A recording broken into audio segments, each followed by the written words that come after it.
35장. 요시야가 예루살렘에서 여호와께 유월절을 지켜 첫째 달 14째 날에 유월절 어린 양을 잡으니라.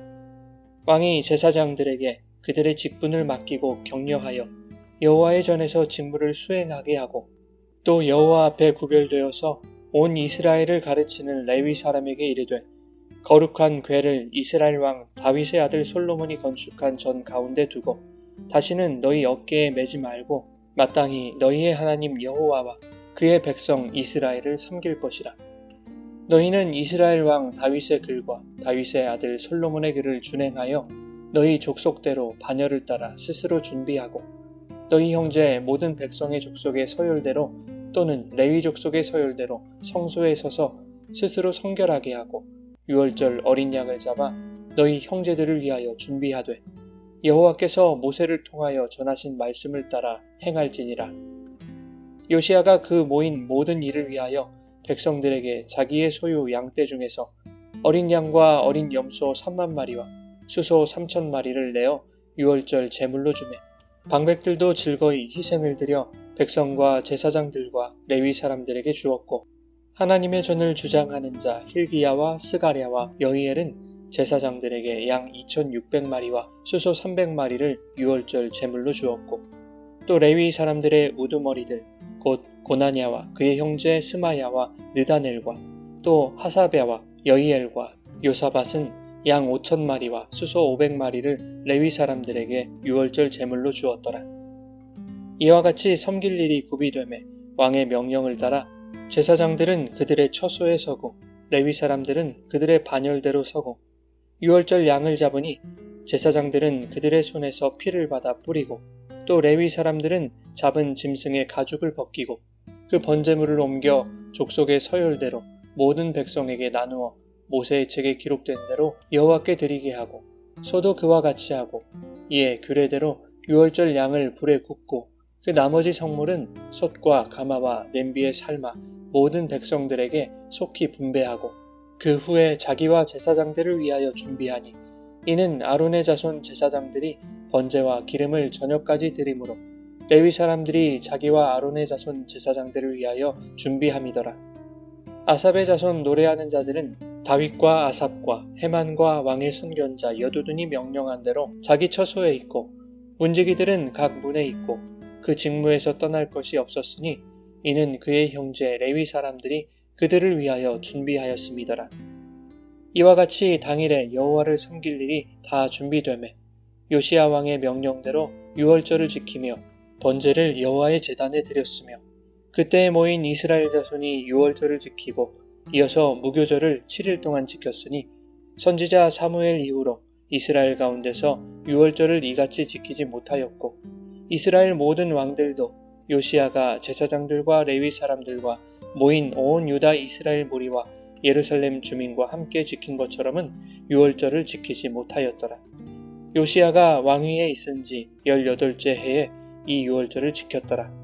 이 모든 일 후 곧 요시야가 성전을 정돈하기를 마친 후에 애굽 왕 느고가 유브라데 강가에 갈그미스를 치러 올라왔으므로 요시야가 나가서 방비하였더니, 느고가 요시야에게 사신을 보내어 이르되, 유다 왕이여, 내가 그대와 무슨 관계가 있느냐? 내가 오늘 그대를 치려는 것이 아니요 나와 더불어 싸우는 족속을 치려는 것이라. 하나님이 나에게 명령하사 속히 하라 하셨은즉 하나님이 나와 함께 계시니 그대는 하나님을 거스르지 말라. 그대를 멸하실까 하노라 하나, 요시야가 몸을 돌이켜 떠나기를 싫어하고 오히려 변장하고 그와 싸우고자 하여 하나님의 입에서 나온 느고의 말을 듣지 아니하고 무기또 골짜기에 이르러 싸울 때에 활 쏘는 자가 요시야 왕을 쏜지라. 왕이 그의 신하들에게 이르되, 내가 중상을 입었으니 나를 도와 나가게 하라. 그 부하들이 그를 병거에서 내리게 하고 그의 버금 병거에 태워 예루살렘에 이른 후에 그가 죽으니 그의 조상들의 묘실에 장사되니라.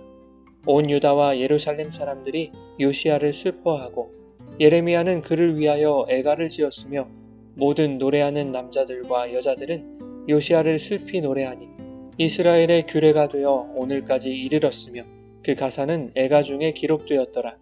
요시야의 남은 사적과 여호와의 율법에 기록된 대로 행한 모든 선한 일과 그의 처음부터 끝까지의 행적은 이스라엘과 유다 열왕기에 기록되니라. 여러분 좋은 아침입니다. 오늘도 말씀의 은혜가 여러분의 삶에 풍성히 임하기를 소망합니다. 오늘 말씀은 유월절을 성대하게 지키는 요시야와 그의 죽음에 대한 이야기입니다. 요시야는 왕위에 오른 지 18째 해에 유월절을 지킵니다. 오래전 증조 할아버지인 히스기야도 유월절을 성대하게 지켰었죠. 그런데 본문 18절은 선지자 사무엘 이후로 요시야 때처럼 유월절을 지킨 적이 없었다고 말씀하고 있습니다. 다시 말하면 다윗이나 솔로몬 때보다 더욱 성대하게 지킨 유월절이었다는 뜻입니다. 유대 사회에서 유월절은 민족의 가장 큰 명절 중에 하나였습니다. 유월절 행사가 국가적으로 크게 행해지지 않았더라도 우리가 추석에 송편을 먹고 설날에 떡국을 먹는 것처럼 그들도 가족 단위로 유월절을 보내는 풍습이 남아 있었을 것입니다. 그럼에도 불구하고 히스기야나 요시야가 지킨 유월절을 성경이 특별하게 다루고 있는 것은 가족 단위의 명절로 보내는 백성이 인식하는 그러한 유월절과는 다른 유월절의 본질적인 의미가 살아있었기 때문이지 않을까요? 열왕기 하에 보면 요시야가 백성에게 유월절을 명령하는 대목이 나옵니다. 열왕기하 23장 21절에 요시야는 백성들에게 이 언약책에 기록된 대로 너희 하나님 여호와를 위하여 유월절을 지키라고 명령합니다. 지금까지는 이 언약책대로가 아니었다는 의미겠죠. 학자들은 이 언약책이 신명기일 것으로 추측합니다. 신명기 16장에 보면 하나님이 명령하시는 유월절이 어떠해야 하는지를 잘 알 수 있습니다. 그 중에 5절과 6절에는 이렇게 말씀합니다.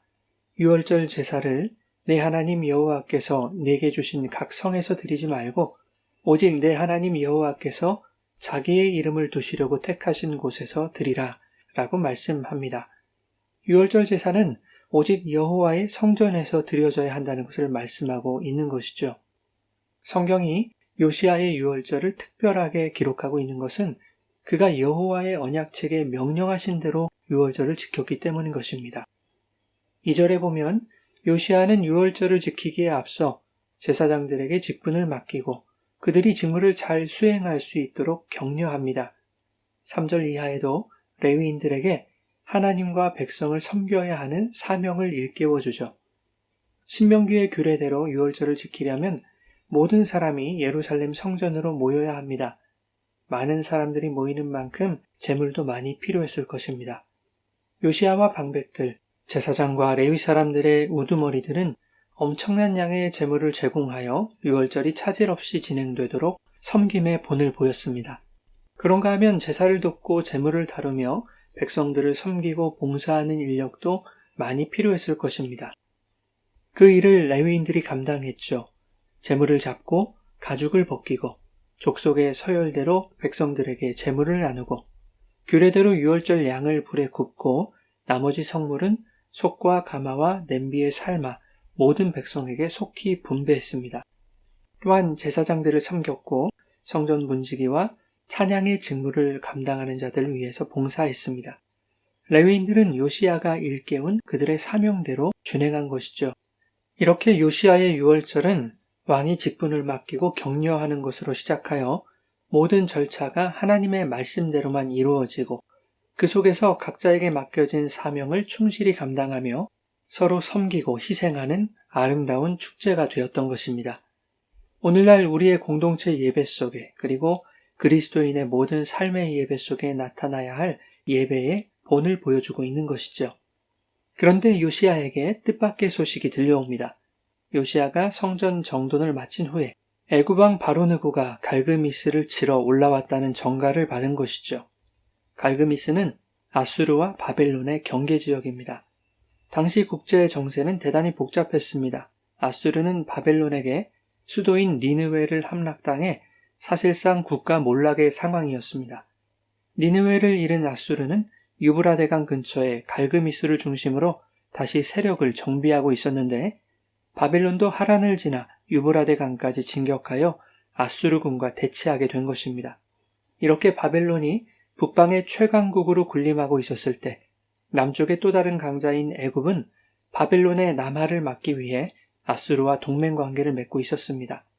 그런데 아수르가 바벨론의 공격을 받아 어려움을 겪게 되자 애굽의 바로느고가 갈그미스로 원군을 보내고 있는 상황인 것이죠. 갈그미스에서 아수르가 무너지게 된다면 바벨론이 애굽으로 쳐들어올 것은 분명했기 때문입니다. 하지만 요시야는 이런 상황을 눈뜨고만 볼 수 없었습니다. 왜냐하면 당시 요시야도 팔레스타인 지역의 패권을 확보하기 위해 여러 가지 방법으로 애쓰던 상황이었기 때문입니다. 만일 애굽의 북진을 막아내지 못한다면 팔레스타인 지역이 애굽의 영향권에 들어갈 수 있다고 판단한 것입니다. 그래서 요시야는 바로느고의 갈그미스 진격을 막기 위해서 그 길목인 무기토까지 나아가 맞서게 되었던 것이죠. 그러니 바로느고는 마음이 조급해졌을 것입니다. 한시라도 빨리 아수르와 합세해서 바벨론을 쳐야 했기 때문이죠. 그래서 느고는 요시야에게 사신을 보냅니다. 그것이 본문 21절의 내용이죠. 유다 왕이여, 내가 그대와 무슨 관계가 있느냐? 내가 오늘 그대를 치려는 것이 아니요 나와 더불어 싸우는 족속을 치려는 것이라. 아수르를 도와 바벨론을 치기 위해 갈그미스로 진격하려는 것을 말하고 있는 것이죠. 그리고 계속해서 느고의 전언이 이어집니다. 하나님이 나와 함께 계시니 그대는 하나님을 거스르지 말라. 그대를 멸하실까 하노라. 나를 갈그미스로 진격하도록 하신 분이 하나님이시라는 것입니다. 하지만 요시야는 길을 터주지 않고 정면 승부를 택합니다. 그래서 결국 활에 맞아 죽게 되죠. 그의 죽음에 대해 22절부터 24절은 이렇게 말씀합니다. 요시야가 하나님의 입에서 나온 느고의 말을 듣지 아니하여 죽게 되었다라는 것입니다. 요시야는 여호와 보시기에 정직히 행하며 다윗의 길을 걸었던 왕이었습니다. 그런데 하나님은 왜 요시야에게 직접 말씀하지 않고 이방나라 왕인 느고에게 당신의 뜻을 말씀하셨을까요? 아마도 요시야가 하나님을 찾지 않았기 때문이지 않을까요? 요시야가 묻지 않자 하나님은 당신의 뜻을 알리기 위해 긴박한 국제정세와 애굽 왕의 입을 사용하신 것입니다. 이것을 보면 아무리 여호와 보시기에 정직한 왕이라 할지라도 한순간에 실패의 길로 들어설 수 있는 연약한 존재에 불과하다는 것을 알 수 있는 것입니다. 인간은 완전하지 않습니다. 하나님을 정직하게 섬기다가도 때때로 죄에 흔들려 잠시 하나님의 뜻에서 멀어질 때가 있습니다. 그러나 그때에도 하나님은 우리에게 말씀하십니다. 환경을 통해, 다른 사람들을 통해, 심지어 믿지 않는 자들을 통해서도 하나님은 우리에게 당신의 뜻을 말씀하시죠. 그때 의미 없는 말로 치부하지 않고 그것을 들고 하나님께 나아가 하나님의 정확한 뜻이 무엇인지 묻고 확인해야 한다는 것을 오늘 본문이 교훈하고 있습니다. 요시야는 불필요한 전쟁을 사서하다가 죽임을 당했습니다.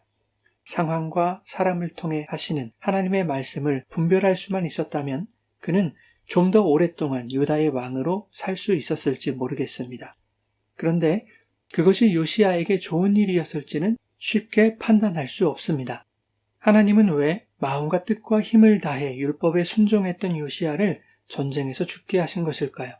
아마도 바벨론이 근동을 제패하고 유다를 멸망시킬 시기가 다가오자 명예롭게 생을 마감하도록 하신 것이 아닐까 생각됩니다.